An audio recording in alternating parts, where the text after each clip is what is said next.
आज से 2 साल पहले 1 जुलाई 2018 संडे का दिन सुबह 7:30 बजे दिल्ली पुलिस को एक फ़ोन आया जिसमें बताया गया कि बुरारी में एक परिवार के 11 सदस्यों की लाशें उनके ही घर के अंदर पाई गई है। ये सुनते ही दिल्ली पुलिस के होश उड़ गए। आखिर ऐसा क्या हुआ कि एक ही परिवार के 11 लोग एक साथ मर गए? तो आज मैं इस वीडियो में आपको बुरारी केस से रिलेटेड बहुत डिटेल में जानकारी दूंगी। So without further delay let's roll the intro.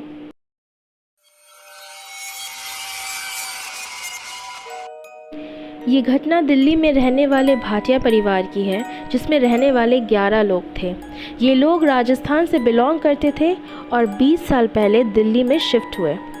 इस परिवार में नारायणी देवी, जिसकी उम्र 75 साल की थी, इनके 2 बेटे जिनका नाम भावनेश भाटिया और ललित भाटिया था और उनकी बीवियों का नाम सविता और टीना था। नारायणी देवी की एक बेटी जिसका नाम प्रतिभा था और उनके 5 ग्रैंड चिल्ड्रन थे जिनका नाम मेनका, नीतू, ध्रुव, शिवम और प्रियंका था। इस परिवार के कुल 3 बिजनेस थे, किराने के, डेयरी के और प्लाईवुड के। लोगों को तब शक हुआ जब उनका एक पड़ोसी उनके दुकान पर दूध लेने गया, लेकिन डेयरी सुबह से ही बंद थी। डेयरी ठीक घर के नीचे था, जिसके कारण उनका पड़ोसी सीधे घर में घुसा। तब उनके घर का दरवाज़ा खुला हुआ था। घर में घुसते ही पड़ोसी ने देखा कि घर में 10 लोग लटके हुए थे और एक पास में ही पड़ी हुई थी। फिर पड़ोसियों ने पुलिस को इस इंसिडेंट स्पॉट पर बुलाया। शुरू में ऐसा लग रहा था कि इन सब लोगों ने एक साथ सुसाइड कर लिया है। फिर पुलिस ने और छानबीन किया तो एक चौंकाने वाली बात सामने आई। इस घर में पुलिस को कई डायरीज मिली जिसमें अजीब से रिचुअल लिखे हुए थे। इस डायरी में लिखा था कि कैसे कोई एक इंसान अपने आँख और मुंह बंद करके डर के ऊपर जीत पा सकता है और इससे इन्हें मुक्ति मिलेगी। और उसमें ये भी लिखा हुआ था कि परिवार के सारे सदस्य अगर इस रिचुअल को एक साथ फॉलो करें तो उससे इन्हें मोक्ष की प्राप्ति होगी। और भी कई तरह की बातें लिखी हुई थी जिसका सीधा मकसद इन लोगों को आत्महत्या के लिए इनकरेज करना था। पुलिस ने इनके रिलेटिव से पूछताछ करा। उन लोगों ने बताया कि इन लोगों के परिवार में कोई टेंशन नहीं था और ना ही फाइनेंशियली कोई प्रॉब्लम थी।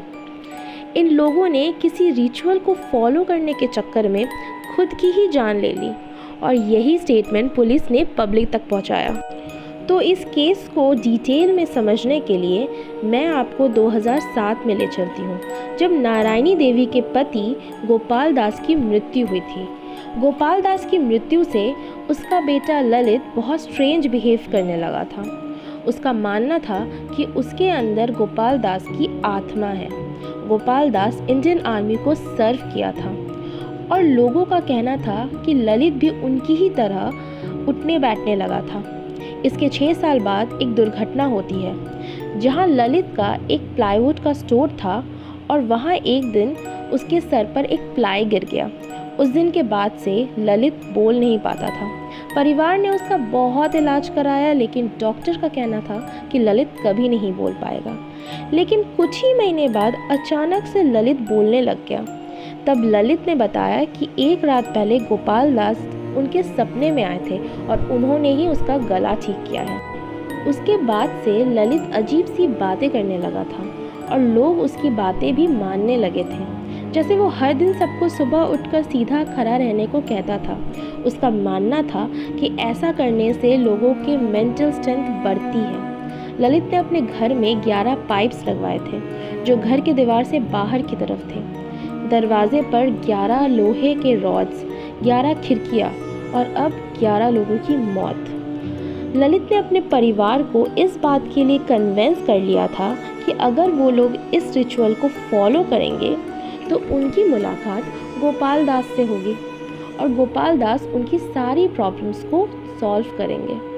इस रिचुअल में सबको अपनी आँख और मुंह में पट्टी बांधना होगा।